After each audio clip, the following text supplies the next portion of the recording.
estudaremos o produto de um número real por um vetor.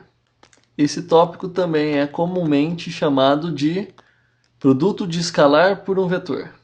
Começarei com alguns exemplos, depois passaremos para a definição formal, propriedades, regras de sinais, outras proposições e também vou definir o que é um versor. O produto de um número real por vetor resulta em um novo vetor, cujo tamanho e sentido podem alterar, porém a direção se manterá a mesma.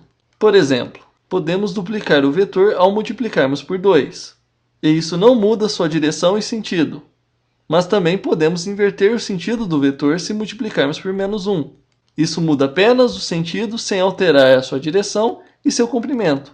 Dessa forma, podemos aumentar, diminuir e inverter os sentidos dos vetores apenas multiplicando-os por números reais. Note que essa operação está intimamente ligada com a condição de paralelismo de vetores. Vamos agora formalizar a ideia desses exemplos. Não se desmotive se estiver muito óbvio. Chamemos números reais de letras gregas minúsculas. Ao multiplicarmos um vetor a por um escalar alfa, temos as seguintes possibilidades. Caso alfa seja zero ou o vetor a seja nulo, então essa multiplicação resulta num vetor nulo, de forma trivial. O que acontece se ambos forem nulos simultaneamente? Acontece o mesmo. Sua multiplicação resulta no vetor nulo de forma análoga. Excluindo a possibilidade de qualquer um dos dois serem nulos, ou seja, nem o vetor a é um vetor nulo e nem o escalar alfa é zero. Nesse caso, alfa vezes o vetor a sempre é paralelo ao vetor a, onde o sinal de alfa determinará o sentido do vetor, sendo de mesmo sentido de a quando alfa for positivo e sentido contrário quando alfa for negativo.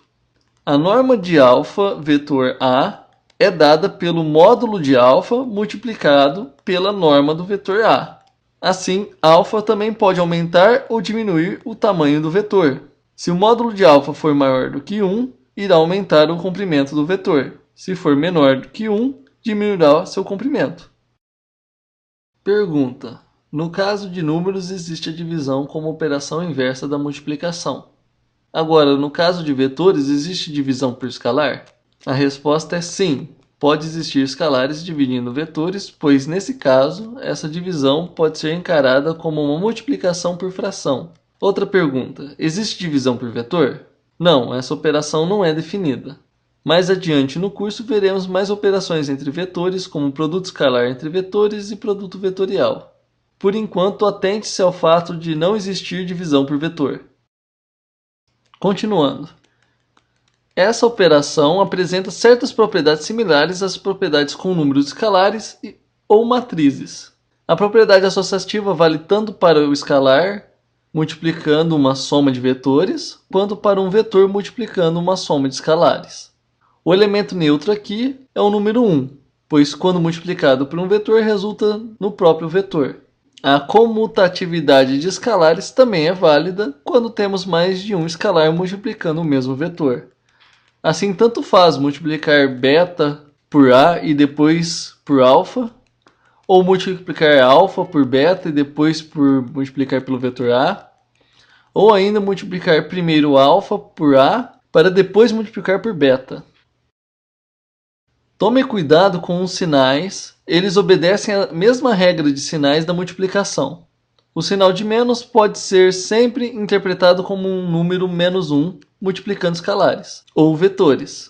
Note que o sinal de menos também indica o vetor inverso, mas não deixe isso intimidá-lo, pois mesmo assim, esse sinal de menos pode ser visto apenas como um número menos 1 multiplicando o vetor. Definirei aqui um caso específico de vetor que será muito útil quando estivermos falando sobre bases. Um vetor unitário é chamado de versor. Esse é o vetor de comprimento unitário.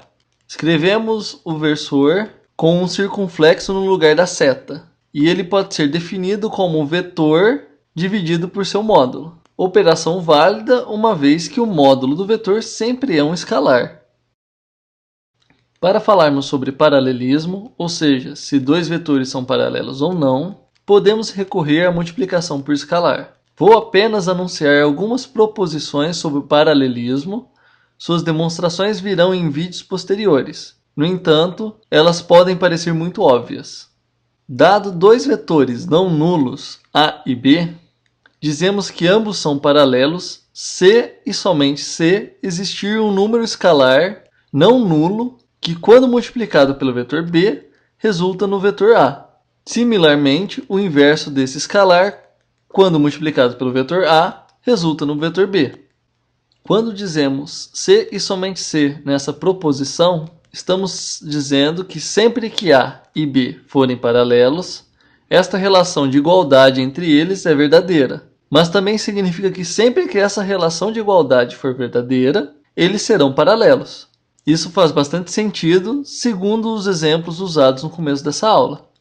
As próximas proposições são sobre vetores não paralelos. A primeira diz que a soma de dois vetores só pode resultar num vetor nulo sem serem paralelos se alfa e beta são nulos. Vejamos, este é um alfa vetor A qualquer e este é um beta vetor B qualquer. Eles não são paralelos. A soma deles daria esse seguinte vetor, o qual não é um vetor nulo. O único jeito para essa soma resultar no vetor nulo é se alfa e beta forem zero ou se eles forem paralelos. A partir dessas duas proposições, tiramos o seguinte corolário. A soma de alfa A e beta B só é igual à soma de lambda A mais gama B se alfa igual a lambda e beta igual a gama. Uma vez que eles não são paralelos, a soma deles só pode resultar no mesmo vetor se estivermos somando exatamente os mesmos vetores. Finalizamos essa aula por aqui. A seção de comentários está aí, caso tenham qualquer dúvida, sugestão ou crítica. Próxima aula, soma de ponto com vetor.